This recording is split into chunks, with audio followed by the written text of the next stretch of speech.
Welcome back from the break. Doctor सिप्तैन, आपने कोई क्लोजिंग स्टेटमेंट देनी है? बश भाई, मैं यही रिक्वेस्ट करने लगा था कि आप ये एक रेमन डेवस की बात कर रहे हैं।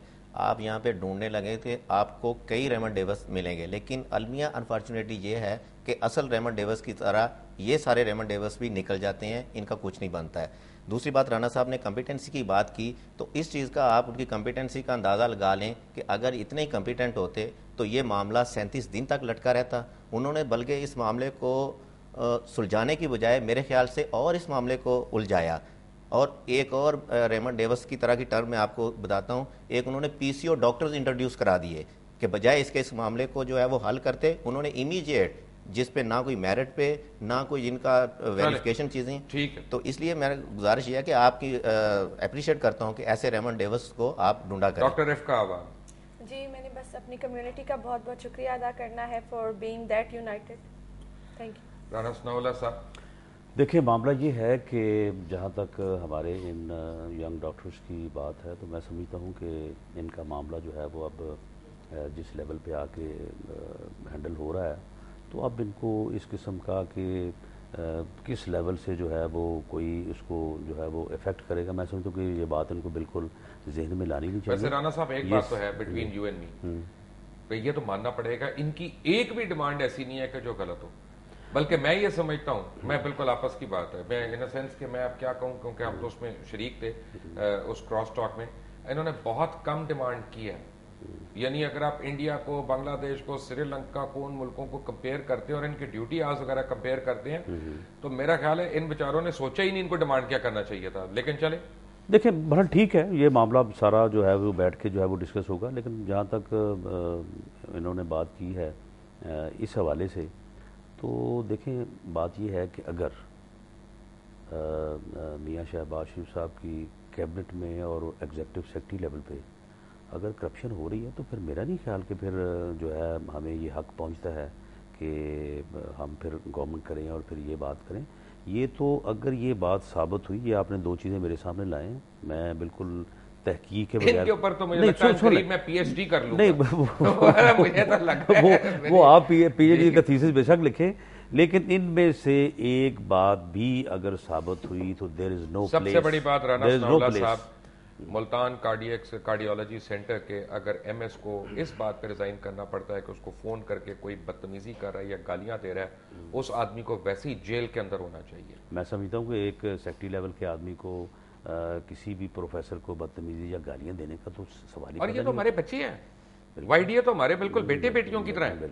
और बस यानी भाई, इनको हम अगर दबके भी लगा देंगे तो बेचारे तब भी चुप कर जाएंगे, ऐसी क्या बात है। दुरुस्त है।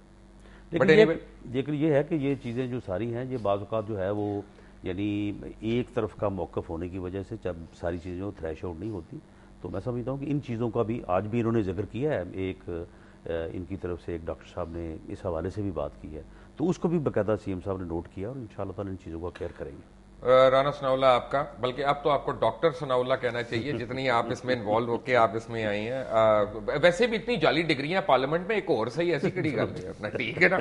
राना सनाउल्लाह आपका, डॉक्टर रिफ्का अवान आपका, डॉक्टर अली सिप्तैन आपका बहुत बहुत शुक्रिया। And my compliments and congratulations to the entire YDA and the medical fraternity कि आप लोगों ने बगैर कोई तोड़ फोड़ की, आप लोगों ने बगैर कोई उस तरह का दंगा मुश्ती फसाद किए हुए आप लोगों ने सबको यकीन दिलाया या बावर कराया कि आपके हकूक़ जो थे वो उनको तस्लीम किया जाना चाहिए, आपकी डिमांड्स जायज़ हैं। और मैं आपको ये बता दूं कि कल हमने जो सरकारी अस्पतालों में दी जाने वाली मेडिकेशंस हैं, जो इंजेक्शंस और ड्रिप्स वगैरह हैं, आज हमने एक लैब को, लेबॉरेटरी को भेज दी हैं और उनकी एफिकेसी की रिपोर्ट जो है अगले 3 दिन में हमें जैसे ही आती है तो उनको उनकी कंपेरेबल एंटीबायोटिक्स के साथ, उनकी एफिकेसी रिपोर्ट्स के साथ हम आप तक लेके आएंगे। इस इशू को यहाँ पे हमने ख़त्म नहीं होने देना। वाईडीए का मसला ज़रूर हल हो गया है, गवर्नमेंट ऑफ पंजाब का शायद अभी मसला हल हो गया है, लेकिन this country needs proper health care, this country needs proper service structure for the healthcare department, and this country needs a healthcare structure that is run by medical professions who understand the whole thing and the problem to its minutest details. हो सकता है, मैं आपको एक बात बताऊं कि यहाँ पे बड़ा एक इशू होता है, और मैं तमाम अपने नाजरीन को एक बात की रिक्वेस्ट करूंगा कि ज़िंदगी और मौत तो अल्लाह के हाथ में है।